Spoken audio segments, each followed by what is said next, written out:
نحمدہ ونصلی علی رسولہ کریم اما بعد واعوذ باللہ من الشیطان الرجیم بسم اللہ الرحمن الرحیم رب اشرح لی صدری ویسر لی امری واحلل عقدۃ من لسانی یفقہوا قولی۔ السلام علیکم۔ دورہ قرآن رمضان 2025 ہجری 1446۔ آج ہم پڑھیں گے سورہ کہف۔ سورہ کہف مکی صورت ہے اور اس میں 110 آیات ہیں۔ کہف کے معنی غار کے ہیں۔ اس میں اصحاب کہف کا واقعہ بیان کیا گیا ہے، ذوالقرنین کا واقعہ بیان کیا گیا ہے، یاجوج ماجوج کے بارے میں تھوڑا سا بیان ہے۔ تو کافی زیادہ خوبصورت صورت ہے یہ، اور اس میں اس لیے اسے سورہ کہف کہا جاتا ہے کیونکہ اصحاب کہف کہلاتے ہیں وہ۔ اس کی ابتدائی 10 آیات اور آخری 10 آیات کی فضیلت احادیث میں بیان کی گئی ہے کہ جو ان کو یاد کرے اور اسے پڑھے گا وہ فتنہ دجال سے محفوظ رہے گا، صحیح مسلم کی حدیث ہے۔ اور جو اس کی تلاوت جمعے کے دن کرے گا تو آئندہ جمعے کے لیے اس کے لیے ایک خاص نور کی روشنی رہے گی۔ اب وہ خاص نور کی روشنی کیا ہے؟ ظاہر ہے آپ کے رکے ہوئے کام ہوں گے، آپ پریشانیوں سے بچیں گے، آپ کو خیر و برکت نازل ہوگی۔ اور ایک اور حدیث میں ہے کہ اس کے پڑھنے سے گھر میں سکینت یعنی سکون اور برکت نازل ہوتی ہے۔ تو آئیے شروع کرتے ہیں سورہ کہف۔ بسم اللہ الرحمن الرحیم۔ الحمد للہ الذی انزل علی عبدہ الکتاب ولم یجعل لہ عوجا۔ ترجمہ۔ شروع اللہ کے نام سے جو بڑا مہربان اور نہایت رحم فرمانے والا ہے۔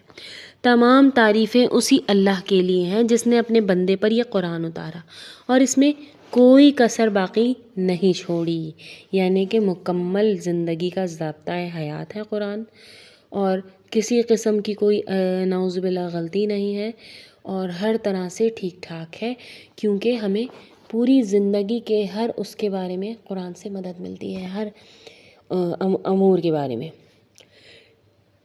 آگے اللہ تعالیٰ فرماتے ہیں بلکہ ہر طرح سے ٹھیک ٹھاک رکھا تاکہ اپنے پاس کی سخت سزا سے ہوشیار کر دے جو اس نے کافروں کے لیے تیار کی گئی ہے، مشرکوں کے لیے تیار کی گئی ہے۔ اور ایمان لانے اور نیک عمل کرنے والوں کو خوشخبریاں سنا دیجیے کہ ان کے لیے بہترین بدلہ ہے جس میں وہ ہمیشہ ہمیشہ رہیں گے، اور ان لوگوں کو بھی ڈرا دیجیے جو کہتے ہیں کہ اللہ اولاد رکھتا ہے۔ یہ کون لوگ ہیں؟ جیسے یہودی، عیسائی اور بعض مشرکین جو ہے فرشتے اللہ کی بیٹیاں ہیں کا عقیدہ رکھتے تھے۔ در حقیقت وہ نہ تو خود اس کا علم ہے اور نہ ان کے باپ داداؤں کو۔ یہ تہمت بڑی بری ہے جو ان کے منہ سے نکل رہی ہے، یہ نرا جھوٹ بک رہے ہیں۔ تہمت سے مراد ہے الزام۔ پس اگر وہ لوگ اس بات پر ایمان نہ لائیں تو کیا اب ان کے پیچھے رنج میں ہی اپنی جان ہلاک کر ڈالیں گے؟ اس بات سے مراد ایک طرف اشارہ ہے قرآن کے ایمان لانے کی جتنی خواہش آپ صلی اللہ علیہ وآلہ وسلم رکھتے تھے اور ان کے اعراض و گریز سے آپ صلی اللہ علیہ وآلہ وسلم کو سخت تکلیف ہوتی تھی اور آپ سخت رنج میں مبتلا ہو جاتے تھے، اس لیے اللہ انہیں آپ صلی اللہ علیہ وآلہ وسلم کو اور حوصلہ دے رہا ہے۔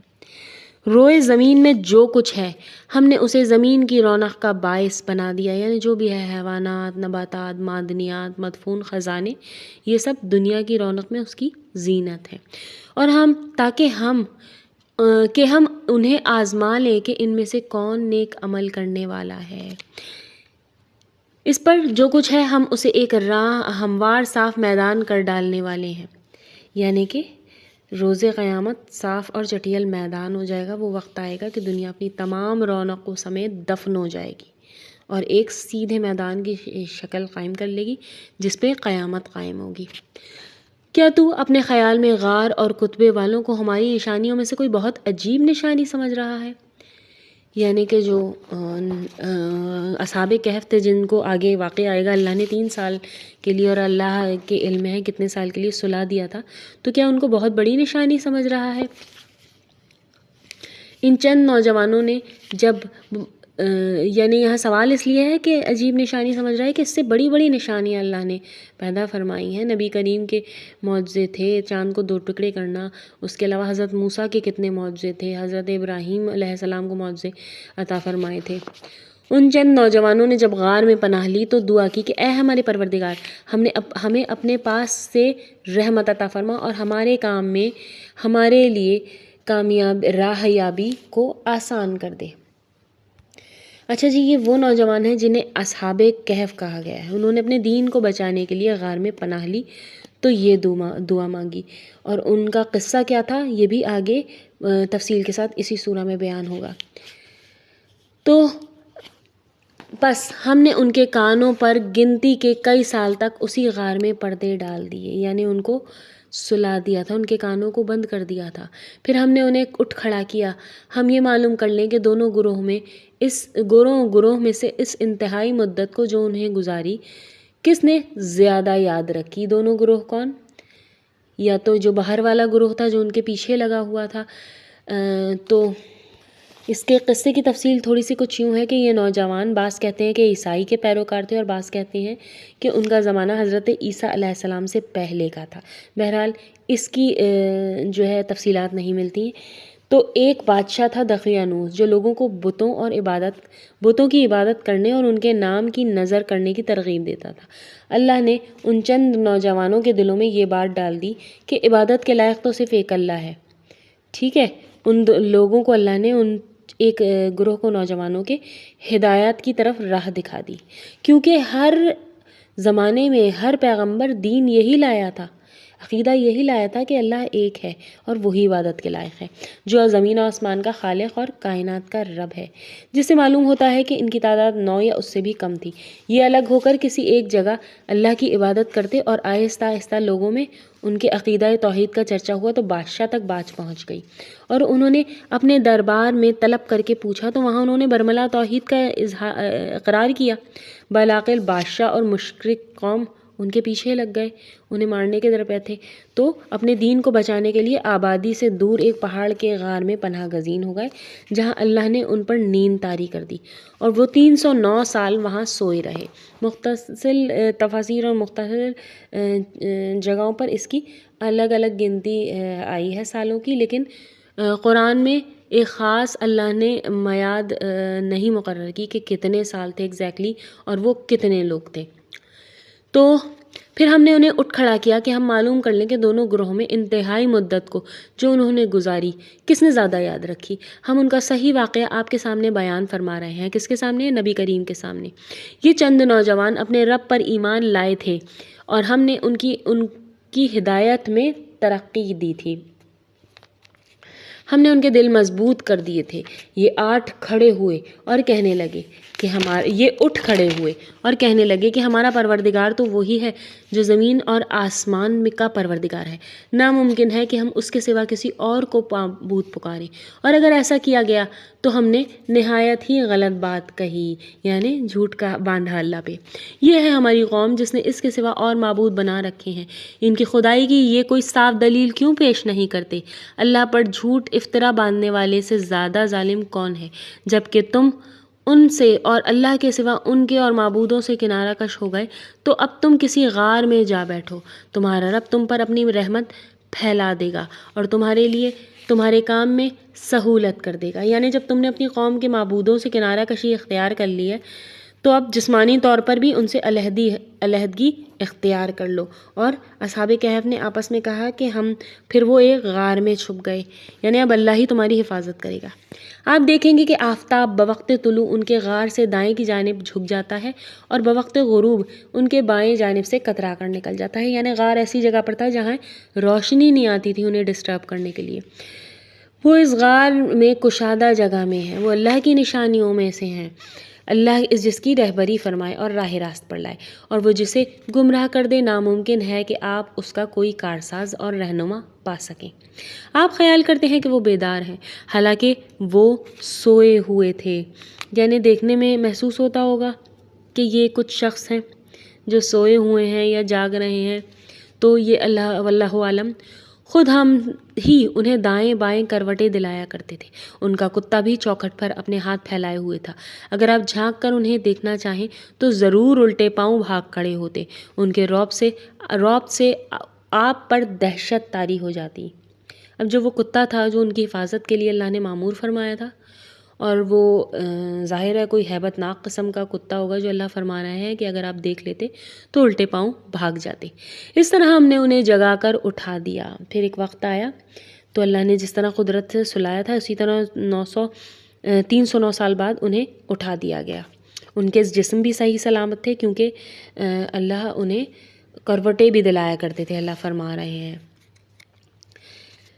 کے پاس آپس میں پوچھ گچھ کر لیں۔ ایک کہنے والے نے کہا، کیوں بھائی تم کتنی دیر ٹھہرے رہے؟ انہوں نے جواب دیا، 1 دن یا 1 دن سے بھی کم۔ کہنے لگے، ہم تمہارے ٹھہرے رہنے کا بخوبی علم اللہ تعالیٰ کو ہے۔ اب تو تم اپنے میں سے کسی کو اپنی یہ چاندی دے کر شہر بھیجو، چاندی سکہ، وہ خوب دیکھ بھال لے کہ شہر کا کون سا کھانا پاکیزہ تر ہے۔ بیدار ہونے کے بعد پھر سب سے پہلے تو بھوک لاحق ہوتی ہے، اس لیے انہوں نے کہا شہر میں نکلو اور دیکھو کہ پاکیزہ کھانا کون سا ہے، یعنی کہ جو ہم کھا سکیں۔ پھر اسی میں تمہارے کھانے کے لیے لے آئے، اور وہ بہت احتیاط اور نرمی برتے کہ کسی کو تمہاری خبر نہ ہونے دے۔ اگر یہ کافر تم پر غلبہ پالیں گے تو تمہیں سنسار ہی کر دیں گے، یا پھر تمہیں اپنے دین میں لوٹا لیں گے، اور پھر تم کبھی بھی کامیاب نہیں ہو سکو گے۔ ہم نے اس طرح لوگوں کو ان کے حال سے آگاہ کر دیا کہ وہ جان لیں کہ اللہ کا وعدہ بالکل سچا ہے، یعنی جس طرح اللہ نے انہیں سلایا تھا اور جگایا، اسی طرح لوگوں کو ان کے حال سے آگاہ کر دیا گیا۔ بعض روایت کے مطابق یہ آگاہی اس طرح ہوئی کہ کہف کا ایک ساتھی چاندی کا وہ سکہ لے کر شہر گیا جو 300 سال قبل بادشاہ دقیانوس کے زمانے کا تھا۔ وہ سکہ اس نے ایک دکاندار کو دیا تو وہ حیران ہوا۔ اس نے ساتھ ہی دکان والے کو دکھایا، وہ بھی دیکھ کر حیران ہوا، جبکہ اصحاب کہف کا یہ ساتھی کہتا رہا کہ میں اس شہر کا باشندہ ہوں اور کل ہی یہاں سے گیا ہوں، لیکن اس کل کو تو 3 صدیاں بیت چکی تھیں۔ لوگ کس طرح اس کی بات مان لیتے، اور لوگوں کو شبہ گزرا کہیں اس شخص کو مدفون خزانہ نہ ملا ہو۔ تو بات یہ ہے کہ بات حاکم تک پہنچی اور اس کی ساتھی کی مدد سے وہ غار میں انہیں دکھانے لے کے گیا۔ تو اصحاب کہف کو لوگوں سے حال سے آگاہ کر دیا گیا کہ وہ جان لیں کہ اللہ کا وعدہ بالکل سچا ہے۔ کون سا وعدہ؟ اس میں کوئی شک نہیں ہے کہ مرنے کے بعد دوبارہ اٹھانے میں کہ اللہ پوری قدرت رکھتا ہے۔ جبکہ وہ اپنے امر میں آپس میں اختلاف کر رہے تھے، کہنے لگے، ان کے غار پر ایک عمارت بنا لو، ان کا رب ہی ان کے حال کا زیادہ عالم ہے۔ یہ کہنے والے کون تھے؟ بعض کہتے ہیں کہ اہل ایمان تھے، بعض کہتے ہیں بادشاہ اس کے ساتھی تھے۔ جب انہوں نے ملاقات کی تو انہیں پھر سلا دیا گیا۔ بہرحال یہ سب کوئی ڈیٹیل نہیں ہے، یہ سب آپ کو تفاسیر میں ہی ملے گا۔ جن لوگوں نے اس کے بارے میں غلبہ پایا وہ کہنے لگے، ہم تو ان کے آس پاس مسجد بنا لیں گے۔ کچھ لوگ تو کہیں گے کہ اصحاب کہف 3 تھے، چوتھا ان کا کتا، کچھ کہیں گے 5 تھے، چھٹا ان کا کتا۔ غیب کی باتوں میں بس اٹکل کے تیر چلاتے ہیں، یعنی نشانے لگاتے ہیں، تکے لگاتے ہیں۔ کچھ کہیں گے کہ وہ 7 اور 8واں ان کا کتا۔ آپ کہہ دیجئے کہ میرا پروردگار ان کی تعداد کو بخوبی جاننے والا ہے، یعنی جو چیز اللہ نے بتائی نہیں ہے اس میں مین میخ نکالنا، اس میں پڑھنے کی کوئی ہمیں ضرورت نہیں ہے۔ جس طرح بہت بڑی مثال حروف مقطعات ہے جن کا مطلب کسی کو نہیں معلوم، اور میرا پروردگار ان کی تعداد کو بخوبی جاننے والا ہے، انہیں بہت ہی کم لوگ جانتے ہیں، بس آپ ان کے مقدمے میں صرف سرسری گفتگو ہی کیا کریں اور ان میں سے کسی سے ان کے بارے میں پوچھ گچھ بھی نہ کریں۔ یہ کس سے کہا جا رہا ہے؟ یہ نبی کریم صلی اللہ علیہ وآلہ وسلم سے کہا جا رہا تھا، کیونکہ جب یہ قصہ سامنے آنے والا تھا تو جو قریش مکہ تھے طرح طرح کے سوال کرنے والے تھے، اور ہرگز کسی کام پر یوں نہ کہنا کہ اسے کل کروں گا۔ یہاں پہ ایک مفسرین کہتے ہیں کہ یہودیوں نے نبی سے 3 باتیں پوچھی تھیں، روح کی حقیقت کیا ہے، اصحاب کہف اور ذوالقرنین کون تھے۔ تو انہی سوالات کے جوابات میں نبی کریم نے فرمایا کہ میں اس کا جواب تمہیں کل دوں گا، لیکن انہوں نے انشاءاللہ نہیں کہا، تو 15 دن تک جبرائیل وحی لے کر نہیں آئے، اور پھر جب آئے تو اللہ نے انہیں انشاءاللہ کہنے کا حکم دیا۔ فیوچر کے کسی کام میں جب بھی کوئی کام کرنے کا الفاظ منہ سے فیوچر کے بارے میں لکھنے، انشاءاللہ کہنا بہت ضروری ہے، کیونکہ اللہ پسند نہیں فرماتا کہ آپ اپنے بلبوتے پہ سارے وعدے وعید کر لیں۔ اور جب بھی بھولے اپنے پروردگار کو یاد کر لیا کرنا اور کہتے رہنا کہ مجھے پوری امید ہے کہ میرا رب مجھے اس سے بھی زیادہ ہدایت کے قریب کی بات پر رہنمائی کر دے گا۔ اچھا جی، سورہ کہف کا پہلا حصہ ہم یہاں اختتام کر رہے ہیں آیت نمبر 24 پر۔